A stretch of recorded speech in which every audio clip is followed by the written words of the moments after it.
We live in a world of great diversity, spread across many nations. We seek direction and a better way to live, and to this end, we follow an approach or a set of principles to guide us.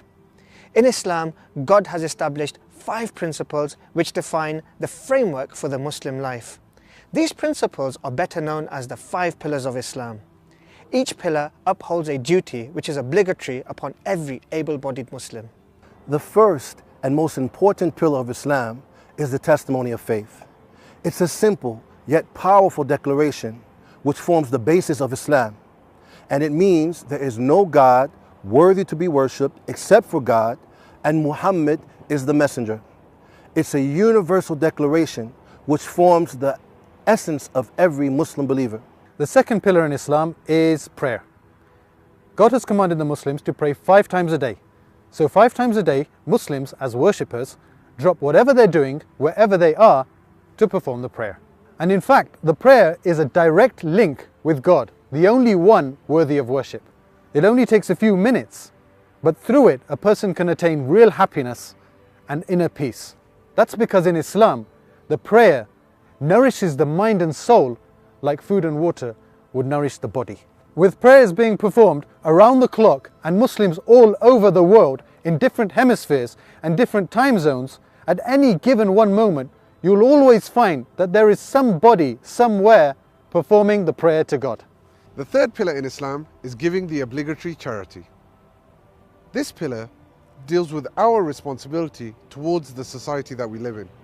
Each year, every Muslim who possesses wealth above a defined poverty line is required to pay 2.5% of their wealth towards those who are in need or poor. Paying this charity is a way of purifying one's wealth, whilst also supporting those in difficulty. The system of giving this charity is comprehensively described in the Quran. Imagine if every person paid 2.5% of their wealth to those who are in need, poverty could easily be eradicated. The fourth pillar in Islam is fasting during the daylight hours of the lunar month of Ramadan. In this very special month, the fasting person, for the sake of God alone, not only abstains from basic comforts of life like food and drink, but also from doing anything that is displeasing to God. That means things like losing your temper with people, or lying, or backbiting, or even taking part in foul talk. Besides the fact that fasting is great for your health, it also allows the fasting person to be at one with and sympathize with all those people around the world who are suffering from hunger and poverty.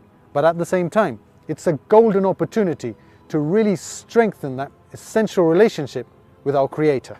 The final pillar of Islam is Hajj, which is the annual pilgrimage to the holy city of Mecca in Saudi Arabia. It's a huge spectacle of millions of Muslims from all over the world gathering together to worship God the Almighty over a 5-day period.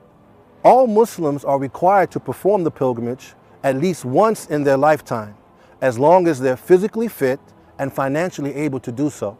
Male pilgrims only wear 2 simple white cloths around their body, which strip away any distinction of class or culture, as they stand equal before God, to the point that a millionaire could be praying next to a poor man and no one would know the difference. The 5 pillars of Islam uphold what is virtuous to every believer who submits to God's will. Muslims from all over the world are united in trying to fulfill these pillars to the best of their ability so that they may earn God's pleasure and mercy and in the end enter paradise, a life of eternal happiness.